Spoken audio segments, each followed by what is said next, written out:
Sally is an amazing individual. She's incredibly connected to her community. I've found her to be a compassionate person and somebody with just a lot of care for the world. Sally is very kind. She's very enthusiastic about preserving the history of Chinese Americans in San Diego and in the United States. She loves books. I think she's a librarian at heart. When I think of Sally, I think of strength. I think of generosity. I also think about someone who cares about her family deeply and her community. I've literally never seen her at something that didn't support the community somehow, whether in education, supporting Chinese culture, defending civil rights. She's a very powerful individual in terms of her contributions and impact. In my life, my passion is books, education, and immigration. I help people from birth to death. Growing up as her daughter, she's always herself, very authentic and sincere and kind and generous to very many people. When she came here as a young student, there weren't a lot of Chinese families here in San Diego. Our family didn't come from a very wealthy family, and I saw firsthand how much they struggled. My grandparents had 2 restaurants here in downtown San Diego, and my grandmother was the sole chef. Working in the restaurant business is such hard labor. Our restaurant is right downtown. A lot of the visitors will walk around downtown, and if they're Chinese or Asian, they look for Chinese food. We're the only one at that time. They come in, they ask questions, and then pretty soon the local seniors will come in and show me a letter, like it's from Social Security. I don't know what this is. I read it to them. Maybe they need an appointment. I help them make the appointment, bring them, translate, and be done.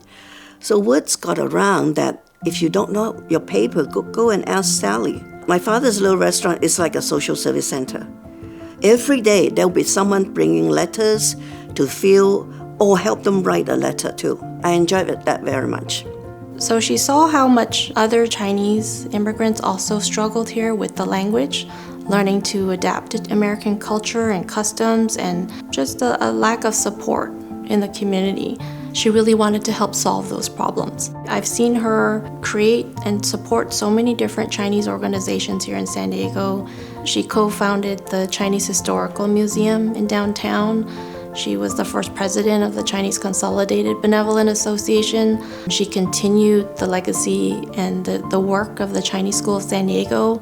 She also served as executive director of the Chinese Social Service Center in downtown. I saw her help thousands of people.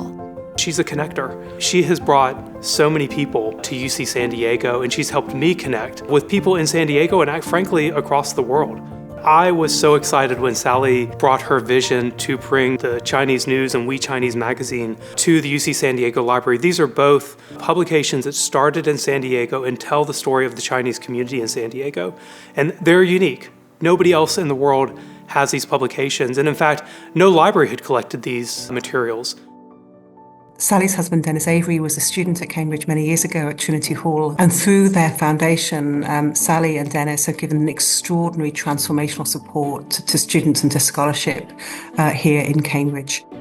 The East Asian Collections partnership with UC San Diego and Cambridge is a 3-year project, which thanks to Sally's vision and the foundation's support, is helping us to digitize and share openly and freely, so everyone can enjoy them, copies of some of the precious manuscripts and printed artifacts in both of our libraries, in San Diego and in Cambridge. They'll be able to enjoy these digitized collections at their fingertips from any computer, deepening understanding and teaching and scholarship of the cultural and language history of China, but also through an exchange of students. How wonderful is that? So we each hosting a student from our respective institutions in Cambridge and in San Diego, so that transatlantic friendship is made even stronger and the learning shared thanks to Sally.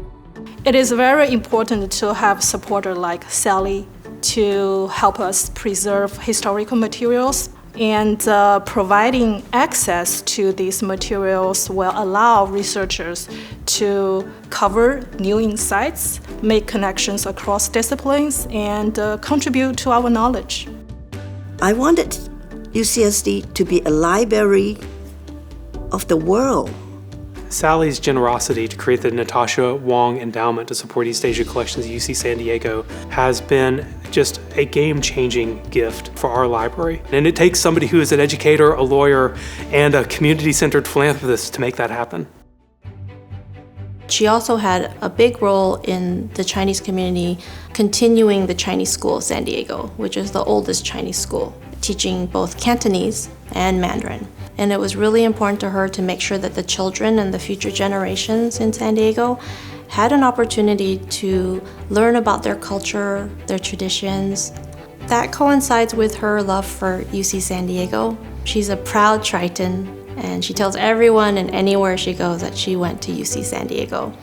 I think Sally's had a tremendous impact on Chinese immigrants in San Diego, in part because she's a living example of the greatness of this country and the incredible values of the Chinese American community. She is a force to be reckoned with, and I'm grateful to have her as a supporter, friend, and ally. She is a force for good and a wonderful example of why we should be a welcoming community, and one that invites and celebrates and lifts up and brings in diverse people from all around the world. She, through her philanthropy, has touched the lives of many San Diegans and people beyond our city limits. And that's why I would say without reservation that we are a better city because of Sally WongAvery. I always believe in give and not to count the cost, give and never ask for a reward. I hope there are more people like me that will give themselves and don't look back.